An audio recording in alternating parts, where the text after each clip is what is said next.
देख रहे हैं टुडे एक्सप्रेस 24/7। आइए बढ़ते हैं आज की बड़ी खबरों की ओर। उत्तर प्रदेश के सोनभद्र में नवजात बच्चे की रहस्यमयी मौत पर परिजनों का जमकर हंगामा। नवजात बच्चे की मां के ससुर के बिना बताए दफनाए जाने को लेकर षड्यंत्र बताया। अस्पताल परिसर में दोनों पक्षों में जमकर अफरा तफरी के माहौल के बाद पुलिस बुलाई गई। पुलिस ने हस्तक्षेप कर दोनों परिवारों के बीच मामला शांत कराया। उपजे विवाद पर डॉक्टर ने कहा कि पैदा होने पर नवजात बच्ची पूरी तरह से स्वस्थ थी। मौत की सूचना पर अस्पताल को नहीं दी गई। मां के पक्ष की दलील, शनिवार सुबह नवजात की अचानक तबीयत खराब होने से मौत हो गई। आरोप लगने पर महिला ने कहा कि खुद मानसिक रूप से टूट चुकी थी, इसलिए अस्पताल प्रशासन को सूचना नहीं दी। महिला के ससुर ने कहा कि बच्ची जिंदा हो या मरी परिवार को दिखाना चाहिए था।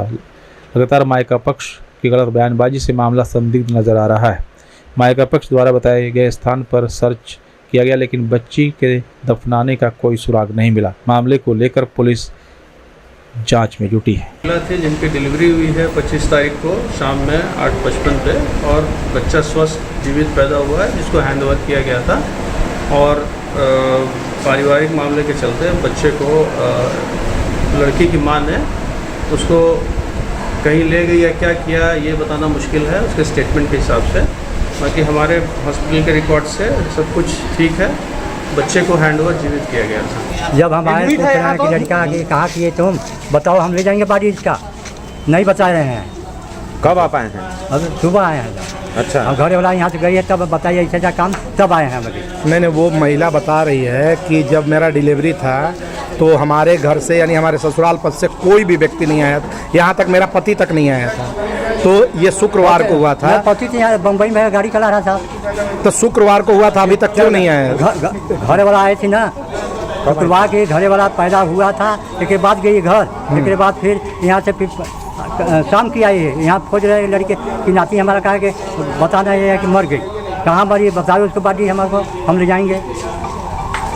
यही सब बात है। नमस्कार, मैं शालिनी और आप देख रहे हैं टुडे एक्सप्रेस 24/7। आइए बढ़ते हैं आज की बड़ी खबरों की ओर। उत्तर प्रदेश के लखीमपुर में भगदड़ में 2 महिला श्रद्धालु और 1 पुलिसकर्मी घायल हो गया। लखीमपुर खीरी के गोकर्णनाथ स्थित प्रसिद्ध शिव मंदिर में छोटी काशी में सावन के तीसरे सोमवार को लाखों श्रद्धालुओं का सैलाब उमड़ा। इस बीच अशोक चौराहे पर मची भगदड़ जैसी स्थिति बन गई, जिसमें 2 महिलाएं घायल हो गई। सुरक्षा कर्मियों ने दोनों सुरक्षित को बाहर निकाल लिया। उन्हें बचाने में हेड कांस्टेबल दयाशंकर सिंह घायल हो गए।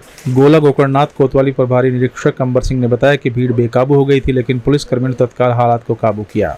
नमस्कार, मैं शालिनी और आप देख रहे हैं टुडे एक्सप्रेस 24/7। आइए बढ़ते हैं आज की बड़ी खबरों की ओर। उत्तर प्रदेश के बाराबंकी जिले में अवसानेश्वर मंदिर में बिजली का तार टूटकर गिरने से भगदड़ में 2 लोगों की मौत हो गई, जिसमें 38 श्रद्धालु घायल हो गए। सावन के सोमवार को अवसानेश्वर मंदिर में जलाभिषेक के दौरान बिजली का तार टूटकर गिर गया। इसमें टीन शेड में करंट उतर आया। करंट की चपेट में आने से भगदड़ मच गई। हादसे में करीब 48 श्रद्धालु घायल हो गए, जिनमें 2 की मौत हो गई। थाना लोनी कटरा क्षेत्र के गांव मुबारकपुर पुलिस निवासी प्रशांत और अन्य श्रद्धालु की मौत हो गई। हादसे के बाद मंदिर परिसर और इलाके में अफरा तफरी का माहौल पैदा हो गया। प्रशासनिक अधिकारी मौके पर पहुंचे, स्थिति को संभालने की कोशिश की। यह घटना कैसे, उसकी जांच अभी जारी है। घटना के बाद मंदिर में आए लोग नियमित तरीके से दर्शन पूजन कर रहे हैं। सावन के सोमवार की वजह से भारी भीड़ थी। घटना के बाद मंदिर के हालात सामान्य हो गए। प्रशासन के अनुसार यह घटना सुबह के 3 बजे करीब है। आम दिनों में 3 बजे इतनी भीड़ नहीं होती। सावन के सोमवार होने की वजह से भीड़ ज़्यादा थी। अवसानेश्वर मंदिर हादसे का जायजा लेने के लिए एडीजी जोन सुजीत पांडे पहुंचे। मौके पर पहुंचकर अधिकारियों और श्रद्धालु से एडीजी जोन ने जानकारी ली। बंदरों के मंदिर में उत्पाद के दौरान बिजली का तार टूट गया, इसके बाद ये घटना हुई। यहाँ पर श्रद्धालु दर्शन के लिए आए थे सोमवार। इसमें एक बिजली की तार है जिसपे कुछ बंदर यहाँ पर बरगद के पेड़ उससे कूद गए और बिजली की तार टूटने की वजह से वो शेड पर गया। शेड में कुछ करंट आ गया, जिसकी वजह से करीब 19 लोगों को इलेक्ट्रिक शॉक लगा, जो कि CHC हैदरगढ़ और CHC त्रिवेदी में ले जाएगा। 2 की स्थिति गंभीर है, जिनको जिला अस्पताल रेफर किया गया। बाकी सभी लोगों की स्थिति सामान्य। हम लोग, मैं और प्रधान साहब तैयारी पर देखते, तो उनको धीरे धीरे जैसे जैसे ठीक होने डिस्चार्ज किया जाए। और यहाँ पर कानून व्यवस्था की स्थिति सामान्य है और श्रद्धालुओं द्वारा दर्शन किया जाए। कुछ नहीं, सबसे पहली बात है कि नॉर्मल सी है अभी, और श्रद्धालु जैसे पहले दर्शन कर रहे थे वैसे लाइन में व्यवस्थित रूप से कर रहे हैं। ये एक एक्सीडेंट था, ऊपर तार है और बंदर के कूदने से वो टूट गया था, बट बहुत प्रॉम्प्ट एक्शन हुआ और डीएम, एसपी और सभी लोग यहाँ पर आकर घायलों को भेजा गया। सभी बता दूं कि जितने भी गए हुए थे हॉस्पिटल में सभी डिस्चार्ज हो चुके हैं और सभी ठीक हैं बिल्कुल। यहाँ स्थिति सामान्य है, आप और हम देख लें। ये मैं लाइन में लगा हुआ था बीच में, अचानक से न जाने क्या हुआ, पीछे से धक्का आया, मैं गिर गया। भगदड़ हो गई जी, पीछे से एकदम झुंझुनाहट हुई, वहीं पे गिर गया, चल नहीं पाया। उसके बाद कै बजे के लाइन में लगे आप? मैं लगा था 1-1:30 बजे करीब लगा। कितने लोग आए थे आप? मैं तो आया था 6-7 लोग गाँव से। उत्तर प्रदेश के चंदौली में नींव की खुदाई के दौरान अर्घे सहित शिवलिंग मिलने से हड़कंप मच गया। मुस्लिम व्यक्ति द्वारा अपनी ज़मीन में 4 दीवारी निर्माण कार्य कराए जाने के दौरान खुदाई कराई जा रही थी। मौके पर पहुंची बड़ी संख्या में ग्रामीण ने शिवलिंग की पूजा की। मामले की जानकारी होते ही मौके पर पहुंचे एसडीएम सीओ स्थानीय बीजेपी विधायक। खुदाई वाले स्थान पर एसडीएम अनुपम मिश्रा, सीओ कृष्ण मुरारी मिश्रा और बीजेपी विधायक ने निरीक्षण किया। खुदाई वाले स्थान के पास स्थित काली मंदिर में शिवलिंग में रखकर पूजा अर्चना की गई। ग्रामीण खुदाई वाले स्थान पर मंदिर बनाने की मांग कर रहे हैं। एसडीएम की मौजूदगी मौके पर ज़मीन की पैमाइश की गई। मौके पर पहुंच रही बड़ी संख्या में आसपास के गांव और ग्रामीण। सुरक्षा के मद्देनजर कई थानों के पुलिस फोर्स मौके पर तैनात थी। भूमि स्वामी मुस्लिम पक्ष ने भी मामले में पूरा सहयोग करने की बात कही। मुस्लिम पक्ष एक विश्व ज़मीन देने में राजी हो गया। मौके पर शिव मंदिर बनेगा। विधायक रमेश जायसवाल ने कहा, मौके पर शांति व्यवस्था बनाए रखने के लिए फोर्स तैनात की गई। मौके पे हम लोग हैं। कल शाम हम लोग को सूचना मिली थी कि यहाँ पे एक निर्माण के दौरान एक शिवलिंग मिला है हमको। तो मौके पे मैं और सीओ साहब उपस्थित हुए, एसओ साहब भी रहे और जो जरूरी बयानात थे वो लिए गए। और इसके बाद हम लोग ग्राम सभा के जो लोग थे उनकी सहमति से मंदिर में शिवलिंग आ गया और उसकी पूजा पाठ गांव के लोगों के द्वारा की जा रही है। मौके पे हम लोग का शांति व्यवस्था बनाने का काम था। हम लोगों ने शांति व्यवस्था इंश्योर रखी और ये भी इंश्योर रखा कि किसी की धार्मिक भावना को जो है का अपमान ना हो। और आज तक अभी माननीय विधायक जी आए थे। माननीय विधायक जी ने सारे पक्षों से बात करके आपसी सहमति के आधार पे एक फैसला लाने की कोशिश की गई है। तो मौके पे शांति व्यवस्था कायम है और हम लोग जो नियमानुसार कार्रवाई होगी वही करेंगे। उसकी हम बाउंड्री करा रहे हैं। उस बाउंड्री में गड्ढे में कुछ निकला, जिसको लेके थोड़ा माहौल। तो क्या मिला, क्या जानकारी हुई आपको? आप मौके पर थे या? मौके पे हम नहीं थे जी, लेबरों ने हमको बताया। हाँ, इसमें कुछ निकला हुआ है। हाँ, हमने देखा भी नहीं। हाँ, और उन्होंने बताया तो उसके बाद से जो है तो कोई जानकारी नहीं हो पाई क्या मिला था? नहीं, हमको ये जानकारी नहीं हो पाई क्या। आप कब पहुंचे मौके पर? हम तो अभी सुबह आए हैं जी। अच्छा, वो चीज जो है वहाँ है भी नहीं। हाँ, फिर हमको पता भी नहीं। तो क्या कहना, क्या आप कहना चाहते हैं? हम क्या भाई, जमीन हमारी उसकी बाउंड्री करा रहे हैं और जो कुछ है उसको जो है हल किया जाए। भावनाएं कहीं से आहत नहीं होनी चाहिए। जनता इस श्रावण मास में, पवित्र मास में इन चीज़ों का निकलना कहीं ना कहीं सुखद संदेश देता है। तो उस दिन, कल के दिन भी एसडीएम मुगलसराय अनुपम मिश्रा और पूरी टीम, पूरे शासन के लोग यहाँ लगे थे और चीज़ों को उन्होंने बाकायदे बहुत संवेदनशीलता से देखा भी।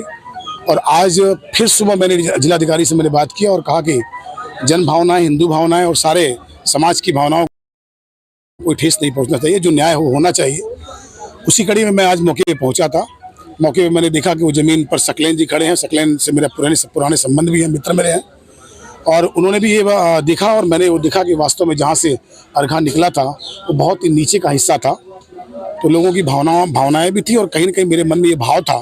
मैंने अधिकारियों से भी ये बात कहा था कि मैं चल के वहाँ जिक्र करूँगा और मैंने ये कहा था कि नंबर दिखवा लीजिए कि वो नंबर कैसा है, क्या है।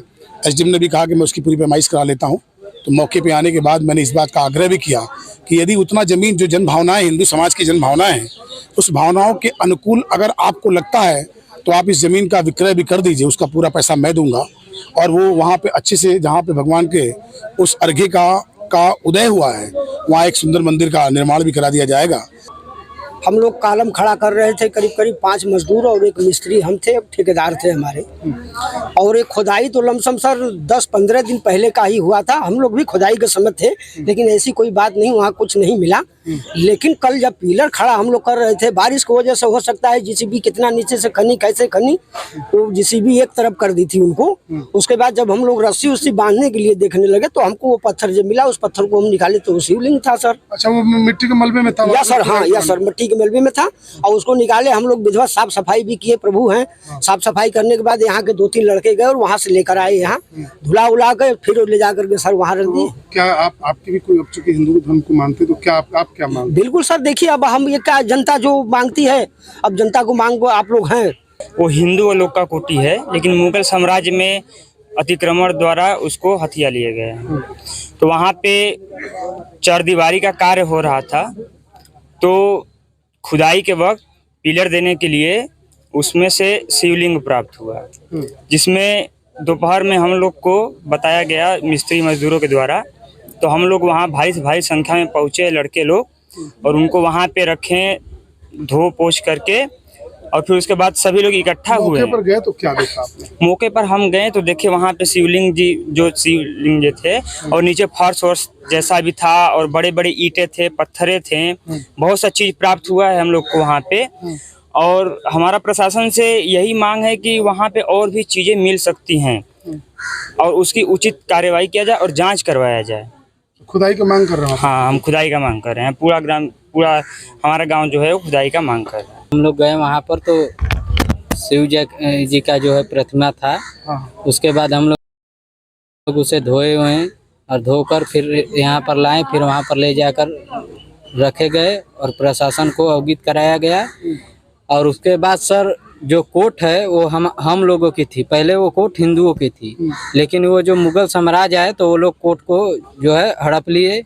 और उसके बाद कोर्ट के नीचे जो वो लोग ऊपर कोर्ट बनाए हैं, उस पे परी माई का मंदिर भी है नीचे, और शिवालय भी है। सर आज हम लोगों के गांव में काली जी का पूजन है, और काली जी के पूजन से कोर्ट से ही चालू होगा। पहले वहां पर झंडा गड़ेगा, उसके बाद ही कुछ आगे जो है गांव में काम होगा। तो वहां पर नीचे शिवालय है सर। हम लोग मांग करेंगे कि उस जमीन की भी खुदाई है, और वो शिवालय हम लोगों का है, वो हम लोगों का अधिकार है, वो हम लोगों को दिया जाए सर। धर्मपुरी रही है, 84 कोस प्रतिमा के अंतर्गत आती है, और यहाँ पर वो जो है वो हिंदू का स्थान रहा है, मंदिर रहा है पहले से। मुगलिया काल में जैसे हजारों मंदिरें तोड़ी गई, इसको भी तोड़ा गया। और तोड़ा गया तो बहुत दिनों बाद सावन के द्वितीय शुक्ल पक्ष में द्वितीय तिथि को भगवान शंभू स्वयं अवतरित होकर दर्शन दिए, और स्वयंभू प्रतिमा स्थानांतरित नहीं की जा सकती है। जो जहाँ निकलता है उसी जगह उनका पूजा अर्चना होता है। क्या मांग? जी, हम लोगों का क्या, पूरे गांव का और पूरे जनमानस और महिलाओं से लेकर बच्चों तक का यही मांग है पूरे हिंदू समाज का, कि जिस स्थान पर भगवान निकले हैं यथा स्थिति को बनाकर उसी स्थान पर उनको छोड़ दिया जाए, और उनका पूजा अर्चना अगर करने की अनुमति मुझे प्रशासन दे रहा है तो हम प्रशासन को साधुवाद देंगे। नमस्कार, मैं शालिनी और आप देख रहे हैं टुडे एक्सप्रेस 24/7। आइए बढ़ते हैं आज की बड़ी खबरों की ओर। उत्तर प्रदेश के ललितपुर में चेकिंग अभियान के दौरान पशु तस्करों को पकड़ने में यातायात पुलिस को सफलता मिली। पिकअप में भूसे की तरह भरकर पशुओं को कटान के ले जाया जा रहा था। करीब आधा दर्जन भैंस और उनके बछड़ों को बरामद किया गया। वहीं पिकअप चालकों को आरटीओ की सूचना पर यातायात पुलिस ने शहरी इलाके से दबोच लिया। मवेशी और पिकअप को कोतवाली में ले जाकर कार्रवाई में जुटी है।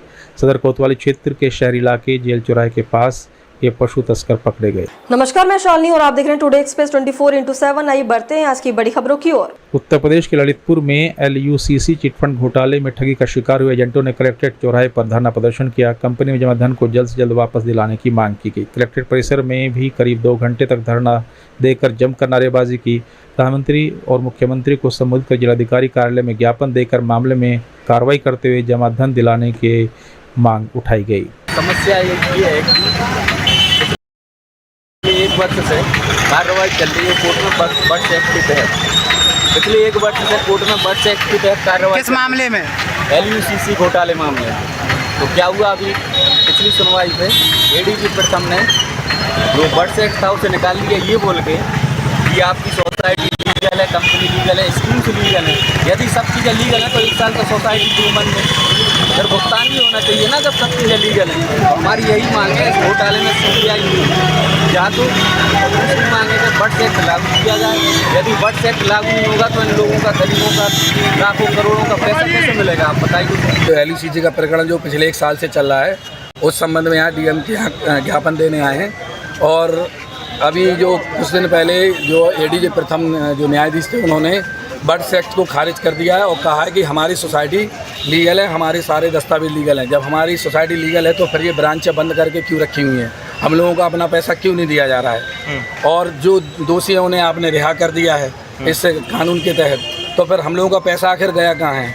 आज हम लोग दर दर की ठोकरें खा रहे हैं, ना हम लोग बेरोजगार हुए, न किसी तरह से कोई धंधा नहीं कर रहे हैं। और जो हमारे निवेशक हैं वो आए दिन हमारे घर पे आके हमारे साथ बदतमीजी करते हैं। अब हम लोग जाए तो जाए कहाँ? अगर हमारी कोई सुनवाई नहीं होगी तो फिर आगे चल के हम लोगों को पलायन करना पड़ेगा या फिर सुसाइड करना पड़ेगा। नमस्कार, मैं शालिनी और आप देख रहे हैं टुडे एक्सप्रेस 24/7। आइए बढ़ते हैं आज की बड़ी खबरों की ओर। उत्तर प्रदेश के प्रयागराज में 11 NDRF वाराणसी की टीमें आपदा प्रबंधन और प्रशिक्षण के वृहद पैमाने पर सामुदायिक जागरूकता, स्कूल सुरक्षा और क्षमता निर्माण के कार्यक्रम का अभियान चला रही। इसी क्रम में राष्ट्रीय आपदा मोचन बल की टीम 11P के निरीक्षक अनिल कुमार व टीम के द्वारा रुद्रप्रयाग विद्या मंदिर, शांतिपुरम, पापामऊ, प्रयागराज में स्कूल सुरक्षा कार्यक्रम में आयोजित किया गया। आपदा प्रबंधन की तकनीकों को टीम द्वारा डेमोन्स्ट्रेशन क्रियान्वित किया गया। कार्यक्रम में आपदा प्रबंधन जागरूकता अभियान के तहत आपदाओं से बचने और उनके नुकसान को कम करने के तरीके बताए गए। साथ ही अग्निशमन यंत्र चलाना, दुर्घटना में घायल व्यक्ति को इम्प्रोवाइज मेथड से एक स्थान से दूसरे स्थान पर ले जाना, CPR देना, फर्स्ट एड देना, सर्पदंश के समय उपचार देने के तरीके शामिल थे। नमस्कार, मैं शालिनी और आप देख रहे हैं टुडे एक्सप्रेस 24/7। आइए बढ़ते हैं आज की बड़ी खबरों की ओर। उत्तर प्रदेश के प्रयागराज में सावन के महीने के तीसरे सोमवार को जहां भोलेनाथ के भक्तों में गजब का उत्साह देखा जा रहा है, वहीं कुछ श्रद्धालु अपनी आस्था के साथ लापरवाही की सीमा पार करते नजर आए।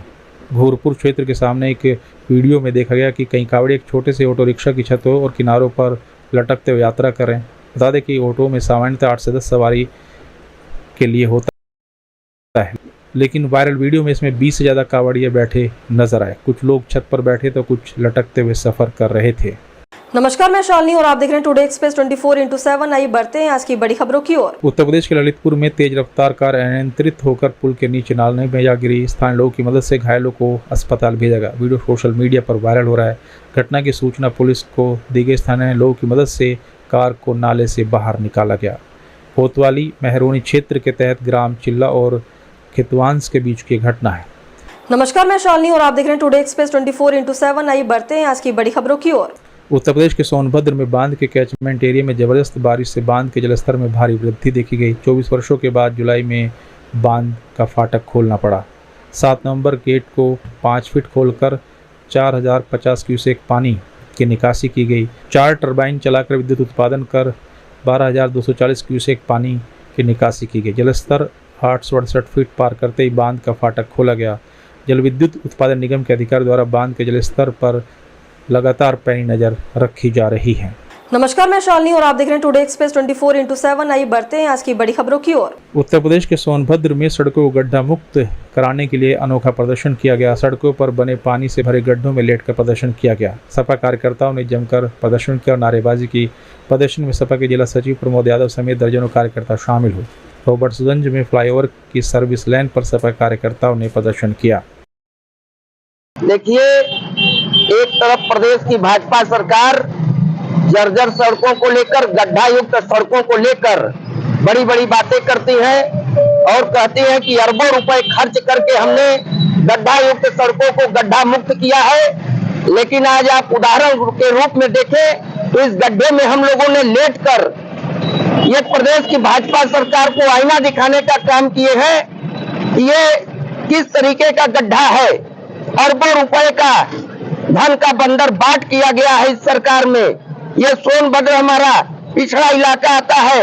अगर कोई दुर्घटना घट जाए तो यहाँ पे लोग प्राइवेट अस्पताल का सहारा लेते हैं। ट्रामा सेंटर बंद पड़ा हुआ है और बड़े शर्म की बात है कि इसी रोड से माननीय जिलाधिकारी महोदय, पुलिस अधीक्षक, सत्ता शासन के विधायक जाते हैं, लेकिन आंख मूंदे चैन की बंसी बजा रहे हैं। जबकि इस रोड पे जिला राजकीय महिला विद्यालय है और मेडिकल कॉलेज है, तमाम प्राइवेट विद्यालय है, बच्चे चोटिल हो रहे हैं।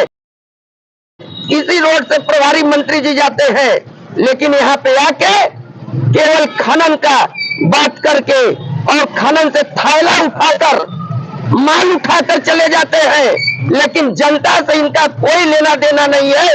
समाजवादी पार्टी एक हफ्ते के अंदर चक्का जाम करने का काम करेगी। इसी रोड से कांवड़िया जाने वाले हैं, आज सोमवार का दिन है, लोग जलाभिषेक करने जाने वाले हैं। न लाइट की व्यवस्था है, न पानी की व्यवस्था है, लेकिन जर्जर युक्त सड़कें जरूर है। कांवड़ियों के पैर में बड़े बड़े गिट्टा चुभ रहे हैं, लेकिन यहाँ के सत्ता शासन के विधायक और मंत्री केवल खनन में लिप्त हैं। नमस्कार, मैं शालिनी और आप देख रहे हैं टुडे एक्सप्रेस 24/7। आइए बढ़ते हैं आज की बड़ी खबरों की ओर। उत्तर प्रदेश के ललितपुर के शहर पुराना बस स्टैंड स्थित देसी किलारी पर ओवर रेट में ओवरटाइम में शराब बेची जा रही। अतिरिक्त पैसे लेकर चोरी छुपे शराब बेचने का वीडियो सोशल मीडिया पर वायरल हो गया। शराब के खरीदारों ने 55 रुपये के क्वार्टर को 70 रुपये बेचने का दावा किया। सोशल मीडिया पर वीडियो वायरल होने के बाद विभागीय अधिकारियों द्वारा दुकानदार के खिलाफ कार्रवाई करने का दावा किया गया है। आप लेने गए, क्या लेने गए थे? देसी क्वार्टर। देसी क्वार्टर कितने का दिया? 80 रुपये। 80 रुपए का दिया।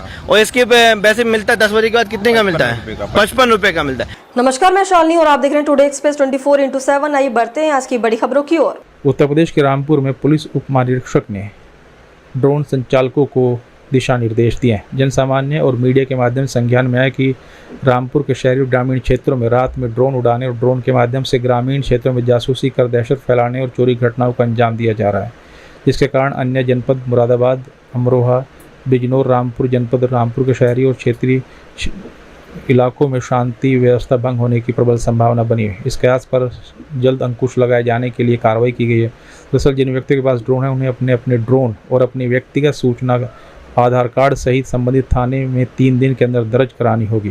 3 दिनों के बाद गहनता से जांच की जाएगी। अगर निर्धारित अवधि के बाद किसी व्यक्ति के पास ड्रोन पाया जाता है तो संबंधित व्यक्ति के खिलाफ कार्रवाई की जाएगी, जिसमें 5 लाख रुपए तक का जुर्माना भी शामिल है। पूरी मुरादाबाद मंडल में पिछले 10 दिन से इस तरह का रूमर फैल रहा था। रात में कुछ जगह ड्रोन हम लोगों ने देखा है उड़ा इसे से, और उसके बाद पुलिस ने लगातार उसका भ्रमण किया, चेक किया है। जनपद अमरोहा में एक खिलौना मिली थी और जनपद संभल में क्योतो में एक खिलौना वाला ड्रोन वहाँ पे मिली थी, और एक जनपद रामपुर में भी एक तांडा के पास भी एक खिलौना वाला एक ड्रोन मिला था। ये तीनों खिलौना में कहीं भी कोई कैमरा हो और कोई उड़ते समय कोई किसी ने भी नहीं देखा। ये केवल सभी एक गिर पड़ा था उसके देखा। इसके लेके लोग का अंदर बीच में एक रूमर अफवाह ये फैलने लगा।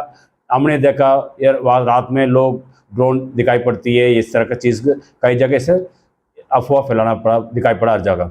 और इसके देखते हुए पुलिस ने सभी जनपद का मैंने मंडल स्तर पर निर्देश दिया, कितना भी ड्रोन जो निजी स्तर पर रखा उन लोगों के साथ मीटिंग करवाए। उन लोगों ने सभी ने इनकार कर दिया। हम लोगों ने किसी की दिए नहीं, हम लोगों ने किसी ने उड़ाए नहीं। उनके फिर भी सभी हम लोग डॉक्यूमेंटेशन करवाया। उसके साथ साथ गांव वालों को भी जागरूकता कराया। यहाँ पे अभी तक किसी ने भी लोग कोई ऐसे एविडेंस नहीं दिया है। सब हमने वहाँ देखा, यहाँ देखा, किसी ने बताया, उसी ने बताया, इस तरह की चीज़ उन्होंने बताया। अब तक पुलिस के जांच में अब तक कहीं भी कोई चीज़ ऐसे नहीं मिला है। इससे ड्रोन रात में उड़ती है, उससे कोई ऐसे एविडेंस कहीं नहीं मिला है। अब इसके लेके मैं पूरी जनता का मैं बताना चाहता हूँ, कोई भी रूमर्स और कोई भी अफवाह का बिना वेरिफिकेशन से आप लोग फैलना मत। अब इसका फैलेंगे, इसका अब रूमर लाएंगे तो उनके खिलाफ सख्ती से कानूनी कार्रवाई कराएंगे। और आप लोग इसके ध्यान रखिए, आप लोग इस चीज़ का जो रूमर का मानना मत। टांडा क्षेत्र में एक गली में ड्रोन गिरा हुआ पाया गया था। इसकी सूचना तत्काल लोकल लोगों ने थाना प्रभारी को दी थी। थाना प्रभारी ने तत्काल मौके पर जाकर के उसको कब्जे में लिया था। विस्तृत जांच की गई थी। जांच में ये तथ्य प्रकाश में आया था कि ये टॉय ड्रोन जैसा प्रतीत हो रहा था और ऑनलाइन प्लेटफॉर्म्स पे ये लगभग 3,3500 रुपये के आसपास उपलब्ध था। उसके बाद से हमारी टीमें लगातार उस ड्रोन के ओनर्स की तलाश कर रही थी। आज उस ड्रोन के ओनर्स की तलाश कर ली गई है। उन्होंने पूछताछ में बताया है कि वो ड्रोन यहीं टांडा से ही उन्होंने 2700 रुपये में ख़रीदा था और ख़रीद करके उसको रील बनाने के उद्देश्य से उसका उपयोग कर रहे थे। एक बच्चा उसी के बीच में लेकर के उसको उड़ाने लगा और उससे नियंत्रण खोने के कारण वो ड्रोन वहीं पर जाकर के गिर गया था। इस तरह से ये प्रमाणित हो गया कि वो ड्रोन टॉय ड्रोन था और किसी आपराधिक घटना में उसका प्रयोग नहीं किया जा रहा।